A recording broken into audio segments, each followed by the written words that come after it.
12 News has partnered with Central Arizona Shelter Services for a special telethon. Every day, thousands of Arizonans do not have a place to call home. Let's check back in with Rachel Cole, who's at Central Arizona Shelter Services in Phoenix. And Rachel, we're running out of time. Hopefully those phones are ringing. Yes.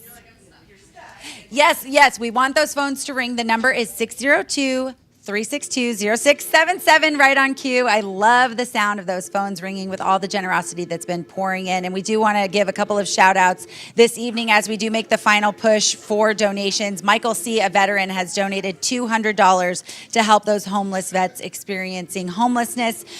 Nicole's mom, okay, Nicole, wave. Nicole's mom. She called in. She is a huge supporter. Of course, Nicole is one of CASS's many leaders here, and we do want to share a final story with you. This one coming from Jade Cunningham about the temporary shelter services that are in place thanks to CASS. Check it out.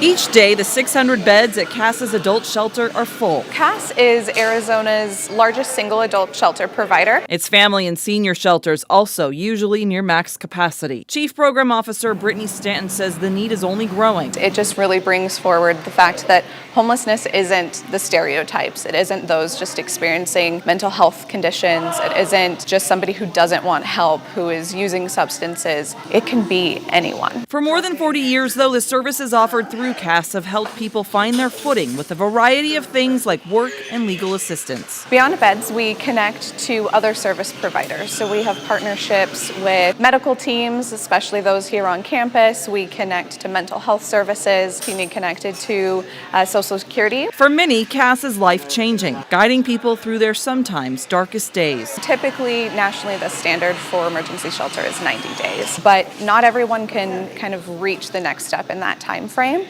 So if you're engaging in services, we try as hard as possible to be able to keep you here to make sure that you have as successful an outcome as possible. The organization is a first step, a step that helps people look past the hardship and focus on their future. I want people to realize that emergency shelter is a necessary thing, especially here in Arizona. I want people to know that low barrier isn't something scary. It's not a lawless land. It is just the ability of making services as accessible as possible to as many people as possible, as quick as possible. Jade Cunningham, 12 News. And again, those services supported by donations like $25 from Terrence and $1,000 from David in Sun City West. We'll be right back with a final check of our final total after the break.